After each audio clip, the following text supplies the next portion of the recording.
الحمد لله نحمده ونستعينه ونستغفره ونؤمن به ونتوكل عليه ونعوذ بالله من شرور أنفسنا ومن سيئات أعمالنا من يهدي الله فلا مضل له ومن يضلل فلا هادي له ونشهد أن لا إله إلا الله وحده لا شريك له ونشهد أن سيدنا ومولانا محمدا عبده ورسوله الذي أرسله بالحق بشيرا ونذيرا وداعيا إلى الله بإذنه وسراجا منيرا فقد قال الله تعالى في كلامه المجيد والفرقان الحميد সকলে জবান খুলে পড়ি আউযু বিল্লাহি মিনাশ শাইতানির রাজিম বিসমিল্লাহির রহমানির রহিম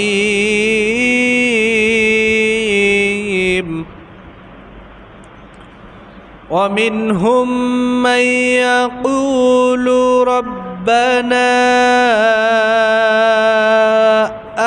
آتنا في الدنيا حسنة ربنا آتنا في الدنيا حسنة وفي الآخرة حسنة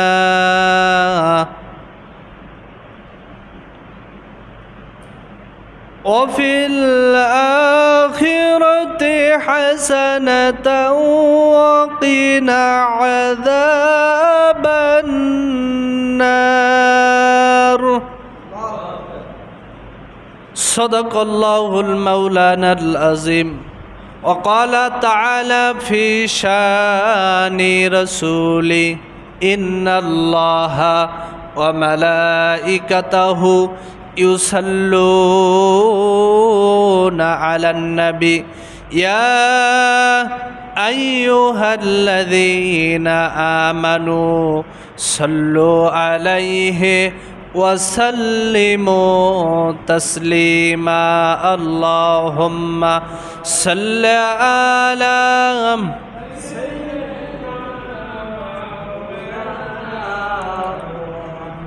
وعلى آل سيدنا رسولنا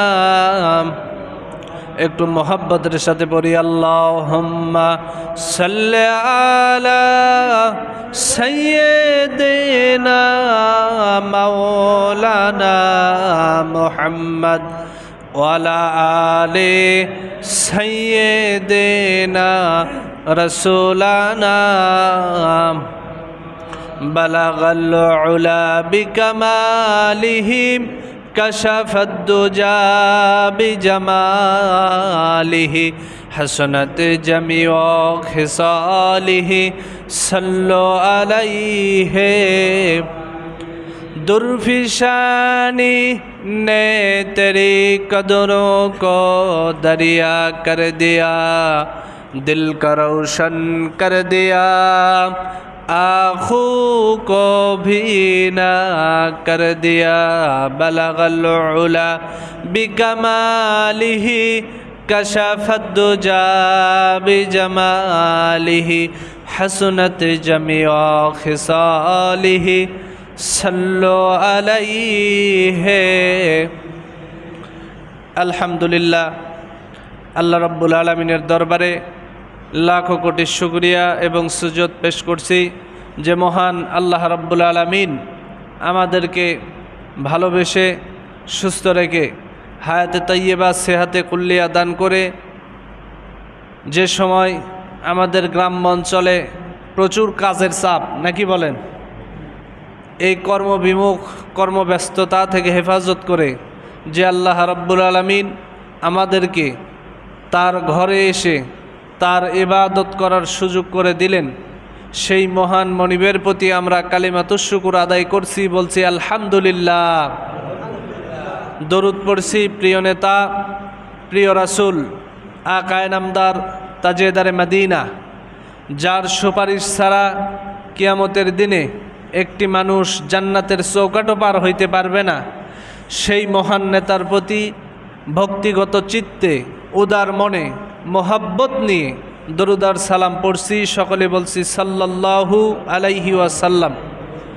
সম্মানিত উপস্থিতি, আজকের জুমার খুতবার মূল আলোচনার বিষয় হচ্ছে আমাদের দুনিয়া এবং আখেরাতে আমরা আল্লাহর কাছে যা চাই উত্তম জিনিস, এই উত্তম জিনিসগুলো কি, এটাই হচ্ছে আজকের জুমার মূল খুতবার মূল আলোচনার বিষয়বস্তু।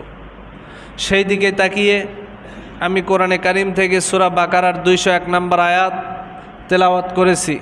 এই আয়াতের ভেতরে আল্লাহ পাক দুনিয়ার যাজা এবং আখিরাতের যাজা সম্পর্কে আলোচনা করেছেন। বিভিন্ন মুফাসসিরিন ইকরাম যারা তাফসির লেখেন তারা সুন্দর করে এই কথাগুলি বলেছেন। সেই কথাগুলি বলার পূর্ব মুহূর্তে গত জুমায় আমি যে হজ সম্পর্কে আলোচনা করেছিলাম এবং জাকাত ওসর সম্পর্কে আলোচনা করেছিলাম, তার কিছু অংশ আমাদের জানা বাকি ছিল। সেইটা হচ্ছে কি, অনেক মানুষ আছে হজ ব্রত পালন করতে যায় হারাম টাকায়, আছে না? আছে। সুদ খায়, ঘুষ খায়, তারপরে বিভিন্ন জায়গা থেকে হারাম ইনকাম দিয়া ওই মানুষেরা যদি হজে যায়, যদি সারা জীবন বছরে প্রত্যেক বছরেও যদি হজ করে, তার হজকে আল্লাহর দরবারে পৌঁছাবে না। কেননা আল্লাহ পাক কোরআনে কারিমের ভেতরে জানিয়েছে, তুমি যে ইবাদতই করো, নামাজ হোক, রোজা হোক, হজ হোক, জাকাত হোক, যেই ইবাদতই করো না কেন, যতগুলো ইবাদত আমি আল্লাহ দিয়েছি সব ইবাদত করার পূর্বে সর্বপ্রথম তোমাকে আগে হালাল খাইতে হবে, ঠিক কি না? আল্লাহ পাক কোরআনে কারিমে সূরা বাকারার 172 নম্বর আয়াতে বলেন, ইয়া আইয়ুহাল্লাযীনা আমানু কুলু মিন তাইয়্যিবাতি মা রাযাকনাকুম ওয়াশকুরু লিল্লাহি ইন কুনতুম ইয়্যাহু তা'বুদুন। ওহে যারা তোমরা ঈমানের দাবি করো, আগে তোমাদের ঈমান আনার পরে আমি আল্লাহর ইবাদত নয়, আমি আল্লাহর ইবাদত করার আগে তোমাকে আগে হালাল খাইতে হবে, তারপরে আমি আল্লাহর ইবাদত করো। তাহলে এখন যারা আমরা ঈমান আনছি, মুসলমান, আমরা কি একটু কথা বলেন, আমরা কি? এই মুসলমান হওয়ার পরে আমাদের 1 নাম্বার দায়িত্ব হলো আমাদের হালাল খাওয়া, হালাল রিজিক। এখন যদি আপনার রিজিক যদি হারাম হয়, হালাল টাকা যদি না হয়, হালাল খানা যদি না হয়, আপনি সারা বছর ইবাদত বন্দেগি, নামাজ, রোজা, হজ, জাকাত যাই করেন, আল্লাহর দরবারে পৌঁছাবে? কিচ্ছুটি পৌঁছাবে না। এই জন্য সর্বপ্রথম আপনার হালাল রুজি, হালাল রিজিক। আল্লাহ পাকে আয়াতের ভেতরে জানিয়েছেন, ইয়া আইয়ুহাল্লাযীনা আমানু ইয়া আইয়ুহাল্লাযীনা আমানু ওয়াশকুরু লিল্লাহি ইন কুনতুম ইয়্যাহু তা'বুদুন।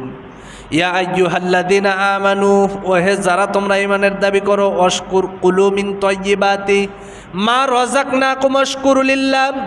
কুলু মানে তোমরা ভক্ষণ করো, তোমরা খাও, মিন তাইয়্যিবাতি আমি আল্লাহ যেই পবিত্র রিজিক দিয়েছি, হালাল রিজিক, এইটা থেকে তোমরা খাও।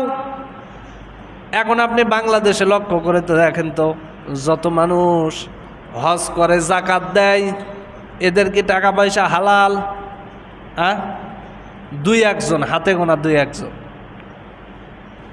2-1 জন হালাল টাকায় হজ করে, কিন্তু অধিকাংশ মানুষ হারাম ইনকাম। বিশাল বড় ধনী মানুষ মাইকিন করে জাকাতের শাড়ি দেয়, লুঙ্গি দেয়, আছে না এমন মানুষ? আপনার রিজিকই যদি হালাল না হয়, আপনার লোক দেখানোর জন্য লুঙ্গি দিয়ে লাভ কি আর শাড়ি দিয়েই লাভ কি? আপনার রিজিক হইতে হবে আগে 1 নম্বরে হালাল। তবে আপনি যে দোয়া করতেছেন রব্বানা আতিনা ফিদ দুনিয়া হাসানা, আল্লাহ আমাকে দুনিয়ার হাসানা দাও, যা দাও, দুনিয়ার খয়ের দাও, দুনিয়ার কল্যাণ দাও, তবে আপনি দুনিয়ার কল্যাণ পাবেন। কিন্তু আপনি যদি এই যে হারাম রিজিক খাওয়ার পরে, হারাম রিজিক ভক্ষণ করার পরে যদি চিন্তা করেন যে আল্লাহর কাছ থেকে আমি দুনিয়ার যা চাই আর আখিরাতে জাহান্নাম থেকে মুক্তি চাই, আপনার কি হবে হারাম রিজিক দ্বারা? একটু কথা বলেন, হবে? এই জন্য আপনার ইবাদত করার পূর্ব শর্ত হচ্ছে হালাল রুজি, হালাল রিজিক। আপনি আরো যাই করেন না কেন, আপনার রিজিক যদি হালাল হয়, এই হালাল রিজিক দিয়ে আপনি খাবেন, আপনার শরীরের ভেতরে যে রক্ত আছে, চর্বি আছে, গোশত আছে, এগুলো পবিত্র হবে। আপনি যে ইবাদতই করেন না কেন, আপনার শরীর পাক পবিত্র থাকতে হবে। নামাজের 13টা ফরজ আছে, আহকাম আছে ভেতরে এবং বাহিরে।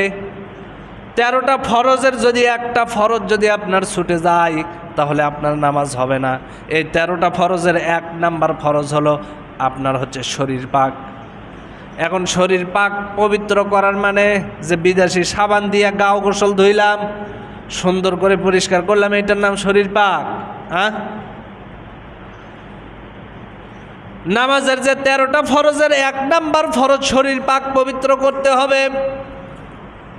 এই 1 নাম্বার ফরজ যদি আমরা মানতে চাই, তাহলে আমার শরীরের ভেতরে যত রক্ত আছে, যত চর্বি আছে, যত গোশত আছে, এইটা পাক পবিত্র হইতে হবে, ঠিক কি না? এখন এইটা পাক পবিত্র করতে গেলে আপনাকে হালাল রিজিক ভক্ষণ করতে হবে। যখন আপনি হালাল খাবার গ্রহণ করবেন, ওইটার দ্বারা আপনার শরীরে যে রক্ত তৈরি হবে, এইটা হবে পবিত্র রক্ত, হালাল রক্ত। আমাদের অধিকাংশ মানুষের আজ রিজিক হারাম হয়ে গেছে। হয়তো সুদ খায় না কিন্তু দেয়, আছে না এমন মানুষ? অনেক মানুষ আছে ঘুষ খায় না কিন্তু ঘুষ দেয়। জেনা করে না কিন্তু জেনা যেই লোকটা করে ওই কাজটাকে সাপোর্ট করে, সহযোগিতা করে। এই যে হারামের সাথে আমরা লিপ্ত হয়ে গেছি, আমাদের রক্ত, চর্বি, মাংস, গোশত সব কিছু এখন হারাম দিয়ে চলতেছে। তাহলে আপনার শরীর পাক পবিত্র কেমনে হবে আর নামাজ কেমনে হবে আমাকে বলেন?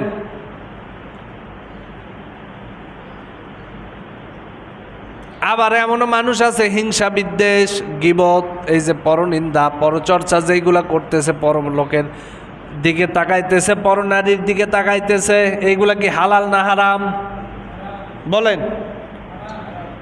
এই হারাম কাজগুলা যে আপনি করতেছেন, তাহলে আপনার শরীরের ভেতরে যে রক্ত আছে, এটা কেমনে হালাল থাকলো বলেন আপনি?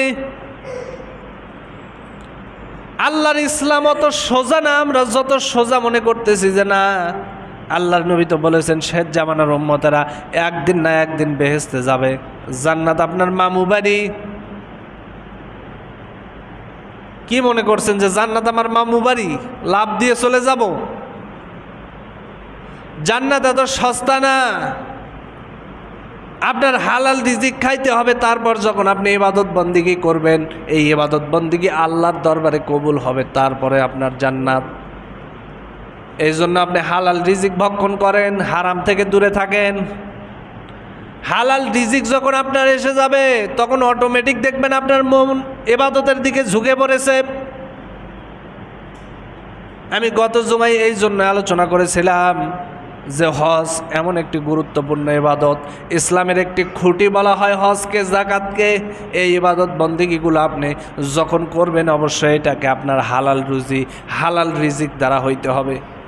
হালাল রুজি, হালাল রিজিক দ্বারা যদি আপনি হজ করেন, ওই হজ আল্লাহ রসুল বলেছেন সাফা মারওয়া, ওই যে তাওয়াফে যখন জিয়ারত করে, 7টা পাক যখন ওই কাবাঘর যখন প্রদক্ষিণ করে, আল্লাহর রসুলের হাদিস, আল্লাহর নবী বলেছেন যখন ওই মানুষগুলা কাবাঘর প্রদক্ষিণ করে, প্রদক্ষিণ করার পরে আল্লাহ পাক ওই বান্দাকে এমন মাসুম বানায় দেয় যেন মায়ের পেট থেকে সন্তান মাত্র পৃথিবীতে ভূমিষ্ঠ হয়েছে।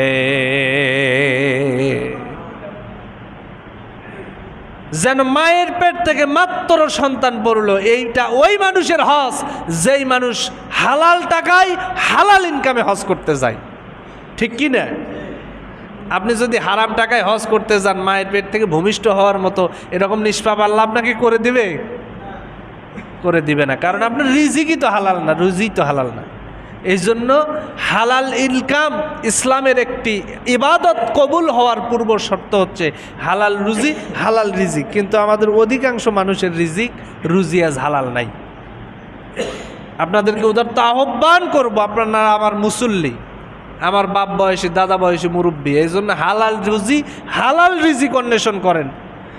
আল্লাহর নবীর একটা হাদিস আছে, ওই যে মক্তবে পড়ানো হয় না, আখলিস দীনাকা ইয়াকফিকাল আমালুল কলিল, নিজের ইমানটা খাঁটি করো, মজবুত করো, যদি আমল অল্প হয় আল্লাহ পাক জান্নাতের ব্যবস্থা করে দেবে। এই জন্য রিজিক হালাল করেন, রুজি হালাল করেন, নিজের মনটাকে পরিষ্কার করেন।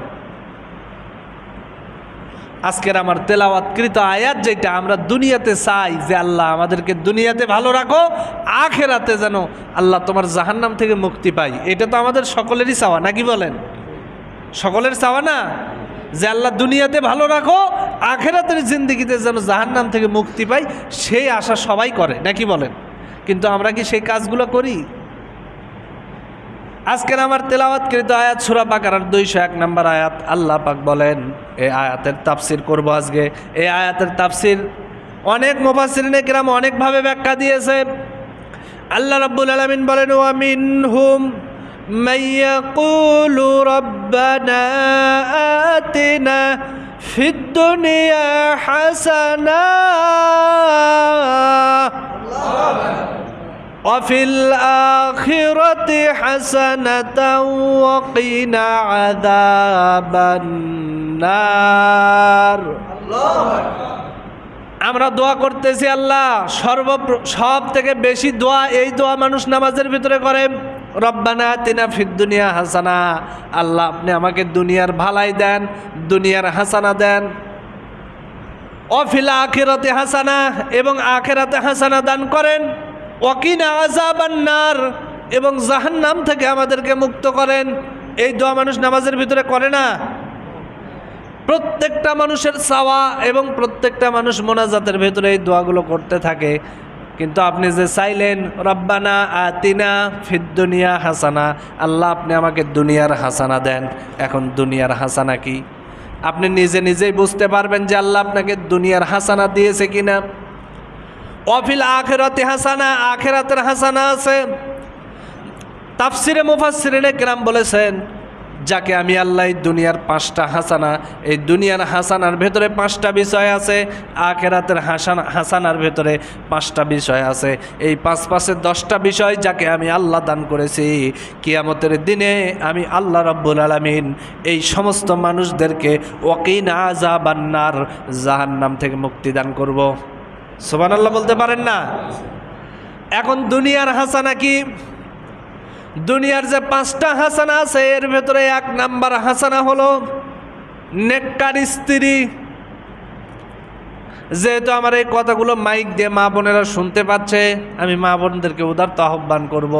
আল্লাহ রাসূল বলেছেন, আমি আল্লাহ রব্বুল আলামিন পৃথিবীতে মানুষদেরকে যতগুলো সম্পদ দান করেছি তার ভেতর হলো উত্তম সম্পদ নেককার স্ত্রী, নেককার মহিলা। যার স্ত্রী ভালো, ওই লোকটা জানে সে কত সুখে আছে, যার স্ত্রী খারাপ ওই জানে কত জাহান্নামের ভিতরে আছে। ঠিক কি না? কারণ একজন মহিলা যদি ভালো না হয়, ওই লোকটা কোনোদিন শান্তিতে থাকতে পারবে না। কারণ আল্লাহ রাসূল বলেছেন, মেয়েদেরকে আল্লাহ রাসূল বলেন, আমি যেই দিন মেরাজের ভেতরে যাই, আল্লাহ রাব্বুল আলামিন 27 রজবে যখন আমাকে মেরাজে নিয়ে গিয়েছিল, আমি ওই দিন জাহান্নামে সব থেকে বেশি জ্বলতে দেখেছি মহিলাদেরকে।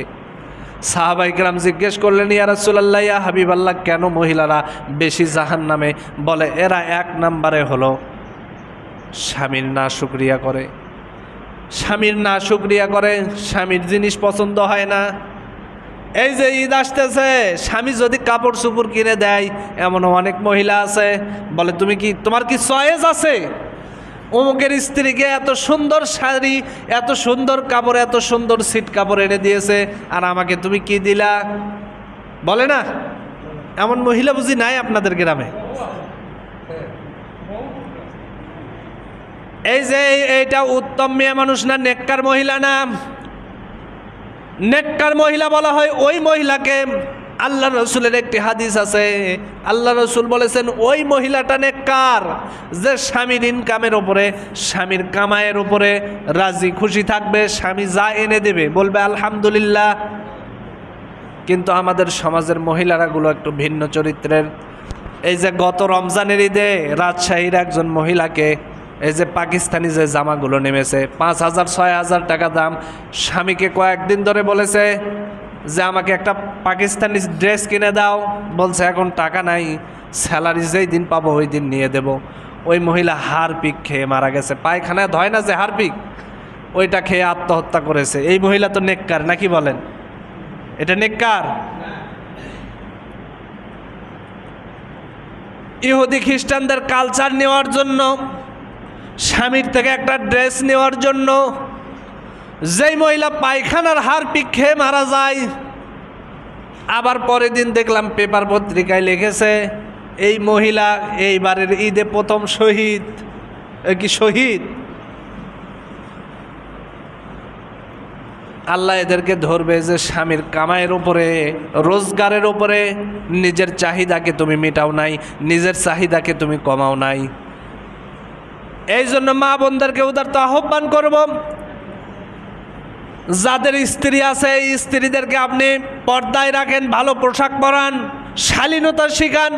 যদি একজন উত্তম নেককার মহিলা বানাইতে পারেন, আল্লাহ রাসূল বলেছে ওই মানুষটার জন্য, যার স্ত্রী ভালো, ওই মানুষটার জন্য দুনিয়া একটা ছোট জান্নাত। সুবহানাল্লাহ বলতে পারেন না? আর যেই লোকটার স্ত্রী খারাপ, ওই লোকটার মতো অশান্তিতে আর পৃথিবীতে কেউ নাই। এই জন্য উদারতা আহ্বান করব মা বোন যারা শুনতেছেন, যে এই যে কথাগুলি আমি বললাম, যে একজন নেককার মহিলা হইতে গেলে, একজন নেককার স্ত্রী হওয়ার জন্য আপনাকে স্বামী যা এনে দিবে ওইটা পছন্দ করতে হবে। নিজের চাহিদা অনুযায়ী না, স্বামী যেইটা এনে দেবে আপনি যদি খুশি হয়ে বলেন আলহামদুলিল্লাহ, স্বামী যা এনে দিয়েছে এর ওপরে আমি রাজি খুশি, আল্লাহ আপনার ওপরে রাজি খুশি হয়ে যাবে। এটা হলো দুনিয়ার 1 নম্বরের হাসানা। 2 নম্বরের হাসানা হলো, দুনিয়ার 2 নম্বরের হাসানা হলো একজন নেককার সন্তান। কারণ এই পৃথিবীতে এমনও সন্তান আছে যেই সন্তান বাবাকে কোপায়া হত্যা করে ঘুমের ভেতরে, আছে না? আছে কি না বলেন?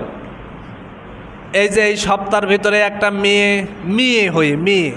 বাবাকে কুড়াল দিয়ে কুপিয়ে হত্যা করেছে। পেপার পত্রিকা, ফেসবুক, টিউব ম্যাট যারা ঘাটেন তারা দেখবেন ওই মহিলাতে আবার স্ট্যাটাস দিয়েছে আমার বাবা আমাকে বাধা দিয়েছে, অথচ ওই মহিলাটা হলো সমকামী, লাওয়াতাত করে, ওই মহিলা হয়ে একজন মহিলার সাথে জেনা করে। সমকামিতা যাকে বলে, এটা বাবা নিষেধ করেছে দেখে বাবাকে কুপিয়ে হত্যা করেছে। এটা নেককার সন্তান? হ্যাঁ, নেককার সন্তান কাকে বলা হয়? আল্লাহর নবী বলেন মানুষ মরণের সাথে সমস্ত আমলগুলি বন্ধ হয়ে যাবে। একটা মানুষ মৃত্যুবরণ যখন করবে তার সমস্ত আমলগুলি বন্ধ হয়ে যাবে, শুধুমাত্র 3টা আমল জারি থাকবে। 1 নাম্বার হলো সাদকায়ে জারিয়া, 2 নাম্বার হলো এমন এলেম যে এলেমের দ্বারা মানুষের উপকার হয়, 3 নাম্বার হলো এমন নেক সন্তান যেই নেক সন্তান মা বাবা মারা যাওয়ার পরে মা বাবার কবরে 2 হাত তুলে দোয়া করে, রব্বির হামহুমা কামা রব্বায়ানি সগীরা। আয় রব্বুল আলামিন, আল্লাহ আমার মা বাবাকে তোমার রহমতের কোলে সেইভাবে লালন পালন করো যেইভাবে ছোট্টবেলায় আমার মা বাবা আমাকে লালন পালন করেছে। আল্লাহ রাসূল বলেন এইটা হলো নেক সন্তান। আর আমরা সন্তান এমন একটা সন্তান যে বাবাকে ঘুমের ভেতরে কুপিয়ে হত্যা করেছে। তাহলে এটা দুনিয়ার হাসানা কি আমরা পাইছি? বলেন পাইছি? 3 নম্বরের দুনিয়া হাসানা হলো আল্লাহ আপনাকে কিছু পরীক্ষা করবে, সম্পদ দিয়ে, টাকা পয়সা দিয়ে, এখন সম্পদ আর টাকা পয়সা হওয়ার পরে যদি আপনার মনের ভেতরে অহংকার এসে যায় যে আমার তো অনেক টাকা পয়সা, অনেক ক্ষমতা, অনেক পাওয়ার, আমার নিজের ইচ্ছা মতো চলবো, মানুষকে কি বলে এটা দেখার টাইম নাই, দেখার সময় নাই, তাহলে হবে? দুনিয়ার 3 নম্বরের হাসানা হলো এইটা যে আল্লাহ আপনাকে সম্পদ দিয়ে পরীক্ষা করবে। 4 নম্বরের হাসানা হলো দুনিয়াতে 1 নম্বর হলো নেককার স্ত্রী, 2 নম্বর হলো নেক সন্তান, আর 3 নম্বরে হলো সম্পদ। 4 নম্বরে হলো আপনার ইবাদত বন্দিগি কেমন হইতেছে। আপনি যে দোয়া করেন রব্বানা আতিনা ফিদ দুনিয়া হাসানা, আল্লাহ আপনি আমাকে দুনিয়ার হাসানা দেন, আল্লাহ দুনিয়ার হাসানা আপনাকে তখন দিবে 4 নম্বরে আপনার ইবাদত বন্দিগি বলে দিবে আপনি দুনিয়ার হাসানা পেয়ে গেছেন। আল্লাহর ইবাদতের দিকে যদি আপনার মন ঘুরে যায়, ঝুঁকে যায়, তখন আপনি বুঝতে পারবেন যে আপনি দুনিয়ার হাসানা পাইতেছেন। কিন্তু আপনি যদি না ইবাদতের দিকে না, মুয়াজ্জিন হাইয়া আলাস সালাহ ডাক দেয় না, হাইয়া আলাস সালাহ, এসো নামাজের দিকে, আপনি যদি বলেন যে নামাজ পড়লে কি হবে, পরবর্তীতে মুয়াজ্জিন জবাব দিচ্ছে হাইয়া আলাল ফালাহ, নামাজ পড়লে তোমার কল্যাণ হবে, নামাজ পড়লে তোমার কল্যাণ হবে। আপনি যদি এখন এই কথা শোনার পরে দুনিয়ার হাসানা চান, তখন আপনার নামাজের দিকে আসতে হবে। তারপরে রোজার যখন সময় আসে, রোজার হুকুম যেইটা আছে আপনাকে রোজা পালন করতে হবে, রমজান মাসের রোজাগুলি পালন করতে হবে, সামর্থ্যবান হইলে হজ করতে হবে, জাকাত দিতে হবে। এই যে আল্লাহর ইবাদতের দিকে যখন আপনার মন ঘুরে আসবে, নিজের স্ত্রীকে পর্দায় রাখতে হবে, নিজের স্ত্রীকে পর্দায় রাখতে হবে। এই যে ইবাদতগুলোর দিকে যখন আপনার মন ঘুরে আসবে, তখন আপনি বুঝতে পারবেন যে আল্লাহ আপনাকে দুনিয়ার হাসানা দিয়েছে। 5 নম্বরে বলা হয়েছে নিজে ইবাদত করবে এবং ভালো কাজ করার মানুষকে ভালো কাজের আদেশ দেবে, অসৎ কাজ থেকে দূরে রাখবে, হারাম জিনিস যেটা সেইটাকে থেকে ফিরে থাকবে। আমরা আজ হারাম জিনিস থেকে ফিরে থাকি। হ্যাঁ, এইদিকে মনোযোগ দেন, বাহিরে বৃষ্টি হচ্ছে। আমরা কি হারাম জিনিস থেকে ফিরে থাকি বলেন? আমরা আরো যত পারি হারামের দিকে আমাদের আকর্ষণ বেশি। আল্লাহর নবী বলেন ইজা সাররাতকা হাসানাতুকা ওয়া সাইয়্যাতকা সাআতুকা ফাআনতা মুমিন, যখন তোমাকে ভালো কাজগুলো, নেকির কাজগুলো আনন্দ দেবে, আর যখন অন্যায় কাজ এবং খারাপ কাজগুলো যখন তোমার কলিজার ভেতরে ঘৃণা দেবে, পীড়া দেবে, তখন বুঝবে তোমার ভেতরে ঈমান আছে। এই যে 5টা কাজ দুনিয়ার হাসানা যদি আপনি চান, 1 নম্বরে হলো নেককার স্ত্রী, 2 নম্বরে নেক সন্তান, 3 নম্বরে হলো আপনাকে সম্পদ দিয়ে আল্লাহ পরীক্ষা করবে, 4 নম্বর হলো আল্লাহ পাকের ইবাদতের দিকে আপনার মন ঘুরে থাকবে, 5 নম্বরে হলো আল্লাহ রব্বুল আলামিন যে হালাল কাজের নির্দেশ দিয়েছে ওই হালাল কাজগুলো করতে হবে, আর যে হারাম কাজের জন্য বাধা দিয়েছে ওই হারাম থেকে ফিরে থাকতে হবে। এখন আপনি বিবেক দিয়ে বলেন তো, আমরা যে অনবরত আল্লাহর কাছে নামাজের ভেতরে দোয়া করতেছি রব্বানা আতিনা ফিদ দুনিয়া হাসানা, আল্লাহ আপনি আমাকে দুনিয়ার হাসানা দাও, আমরা কি দুনিয়ার হাসানা পাইছি বলেন? পেয়েছি? তারপরে আপনি বলতেছেন অফিল আখিরাতি হাসানা, আখিরাতের হাসানা হলো 5টা। 1 নম্বরে হলো কবরের পরে, কবরে নামানোর পরে আল্লাহ পাকের ফেরেশতা মুনকার আর নাকির যে আপনাকে প্রশ্ন করবে, এই প্রশ্নের উত্তর যদি আপনি দিতে পারেন, তাহলে আপনাকে আর জাহান্নামের আগুন স্পর্শ করবে না। জোরে বলেন সুবহানাল্লাহ। মুনকার নাকিরের প্রশ্নের জবাব আখিরাতের হাসানার 1 নম্বর হলো আপনাকে আলমে বারজাখ, কবরের জিন্দেগিতে ট্রান্সফার করার পরেই সর্বপ্রথম আপনাকে মুনকার নাকির নামে 2 জন ফেরেশতার সওয়ালের প্রশ্নের জবাব দিতে হবে। 2 নম্বর হলো আপনাকে এখান থেকে ট্রান্সফার করা হবে কিয়ামতের ময়দান, কিয়ামতের মাঠ। ওই জায়গায় আল্লাহ রব্বুল আলামিন যদি আপনাকে আরশের নিচে, ছায়ার নিচে জায়গা করে দেয়, মনে করলেন আপনি 2 নম্বরের হাসানা পেয়ে গেছেন আখিরাতের। 3 নম্বর হলো পুলসিরাতের ময়দান, ওই পুলসিরাতটা আপনাকে পার হইতে হবে।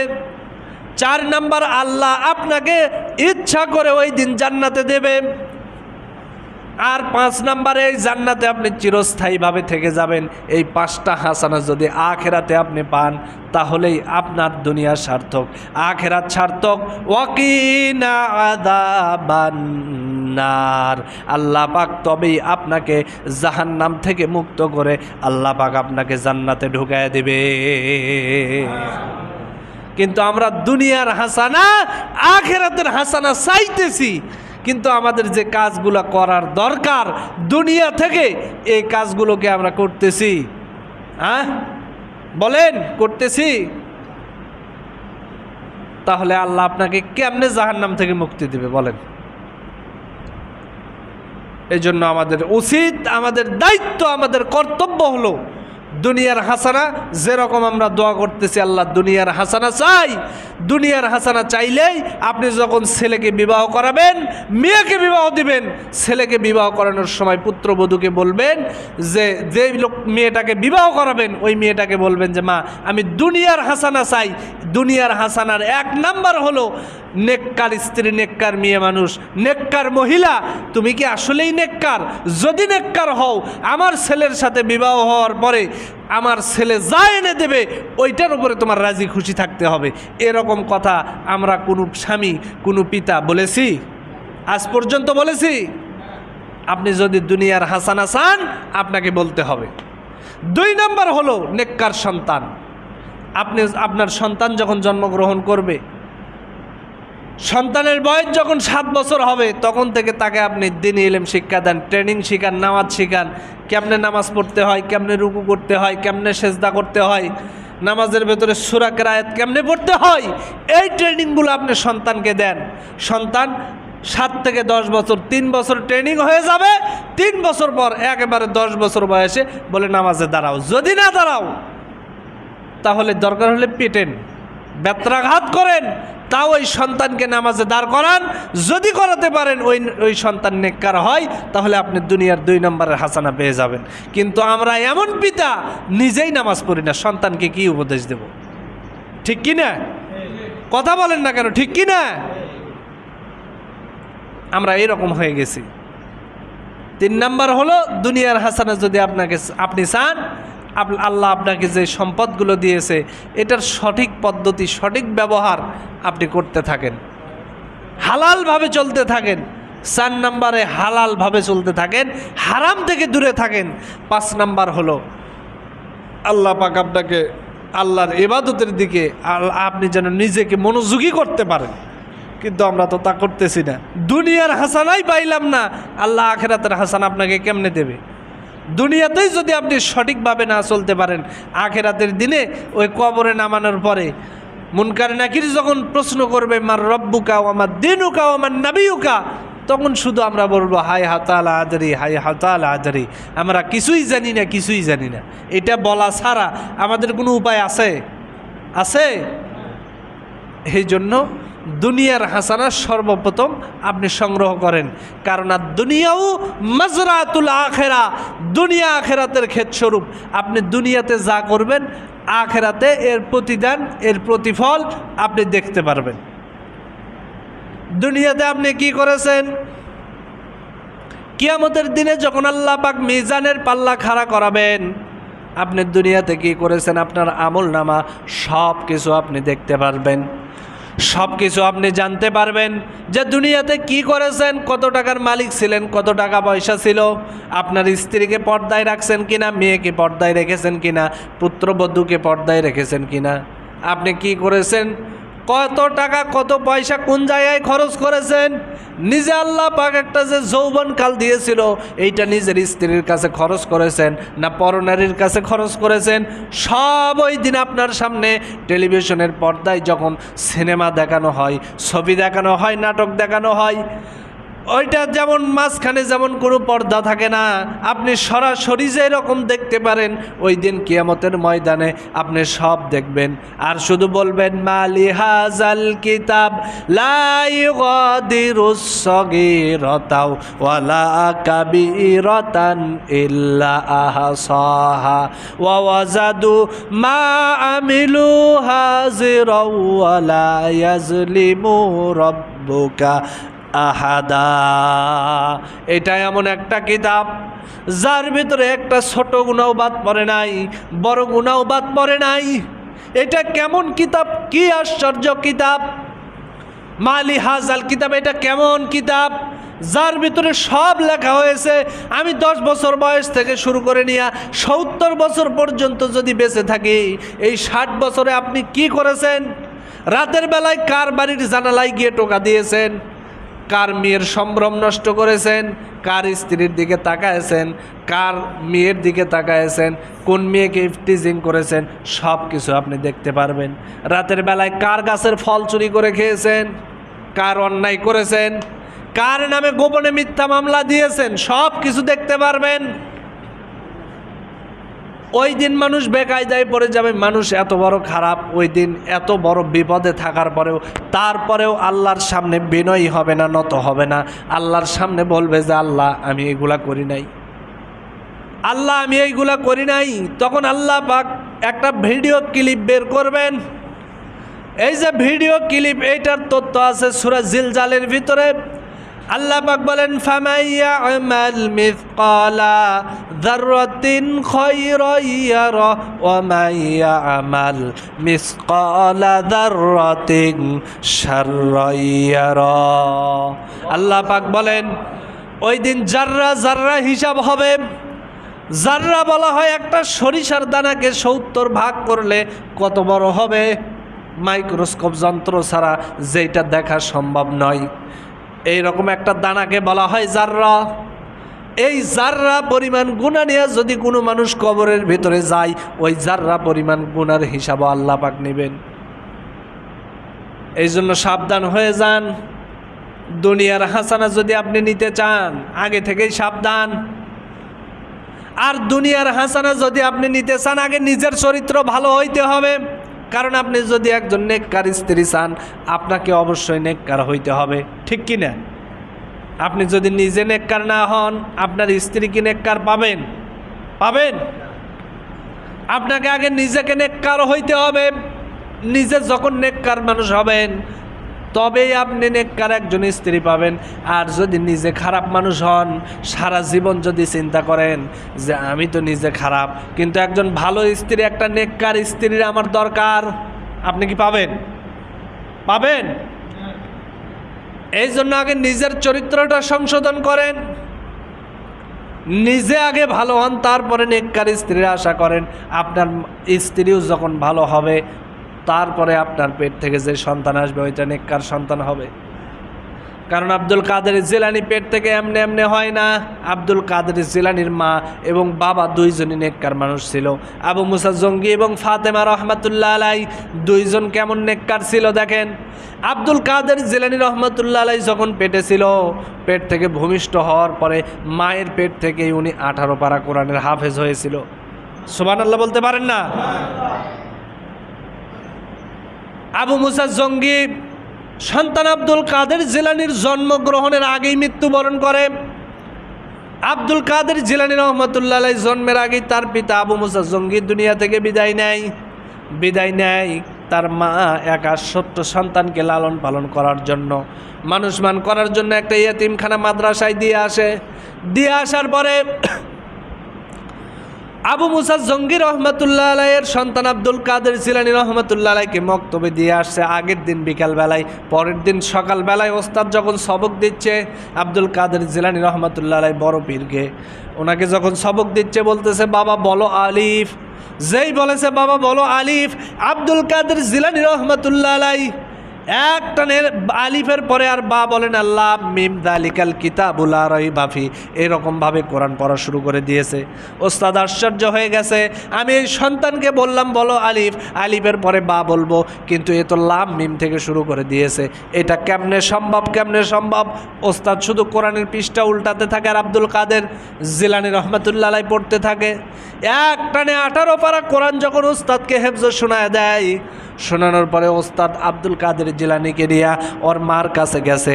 কারণ যেই সন্তানকে সর্বপ্রথম মাদ্রাসায় সবক দিয়েছে, এই সন্তান কেমনে 18 পারা কোরআনের হাফেজ হইল, এটা জানতে যদি হয় তাহলে অবশ্যই এর মার কাছে যাইতে হবে। এটা জানার জন্য আব্দুল কাদের জিলানী রহমতুল্লাহ আলাইহির মায়ের কাছে যখন গেছে, মা বলতেছে আব্দুল কাদের জিলানী যখন আমার পেটে ছিল, আমি হলাম 18 পারা কোরআনের হাফেজা। আমার এই সন্তান যখন পেটে ছিল, আমি উঠান ঝাড়ু দিতাম আর কোরআন তেলাওয়াত করতাম। আমি যখন রান্না বান্না করতাম কোরআন তেলাওয়াত করতাম। রাত্রেবেলা যখন শুইতে যাইতাম কম করে হলেও 1 পারা কোরআন শরীফ পাঠ করে তারপরে বিছানায় শুইতাম। তাহলে তার সন্তান আব্দুল কাদের জিলানী হবে না তো আমাদের সন্তান হবে? আমাদের মেয়েরা সন্তান পেটে নিয়ে স্টার জলসা, জি বাংলার যত নাটক আছে, যত সিনেমা আছে সব দেখতে থাকে,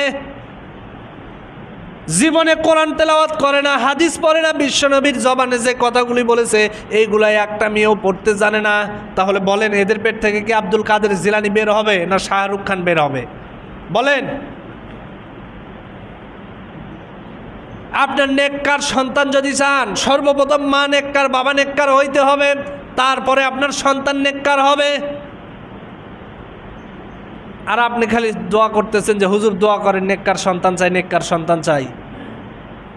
আপনি নেককার সন্তান যদি আপনি চান, সর্বপ্রথম আগে আপনার নিজের চরিত্রটাকে গঠন করতে হবে। সম্মানিত ভাইয়েরা, যে কথাগুলি বললাম, আমার তো অন্তত বিশ্বাস যদি কোনো মানুষ আমল করতে পারে আল্লাহ তাকে দুনিয়ার হাসানা আখিরাতের হাসানা দিবে এবং জাহান্নাম থেকে মুক্ত করবে। আমরা তো এইটাই চাই নাকি বলেন? আমরা দোয়া করি না যে রব্বানা আতিনা ফিদ দুনিয়া হাসানা, আল্লাহ আপনি আমাকে দুনিয়ার হাসানা দেন, অফিল আখিরাতে হাসানা, আখিরাতের হাসানা দান করেন, ওয়াকিনা আযাবান নার, এবং জাহান্নাম থেকে আল্লাহ আপনি আমাকে মুক্ত করেন। এই দোয়া আমরা আমাদের সবার দোয়া নাকি বলেন? জাহান্নাম থেকে মুক্তি কে না চাই? সবাই আমরা চাই। আল্লাহ পাক যেন আমাদেরকে কবুল করেন, বলেন আমিন। আমি যে কথাগুলি বললাম এগুলি যেন আল্লাহ পাক আমাকে সহ সবাইকে আমল করার তৌফিক দান করেন। সকলে বলি আল্লাহুম্মা আমিন। হাযা মিনাল্লাহি তাওয়াক্কালতু ইলাইহিল উনীব। আসসালামু আলাইকুম ওয়া রাহমাতুল্লাহি ওয়া বারাকাতুহু। যেনারা পরে আছেন সুন্নাত নামাজ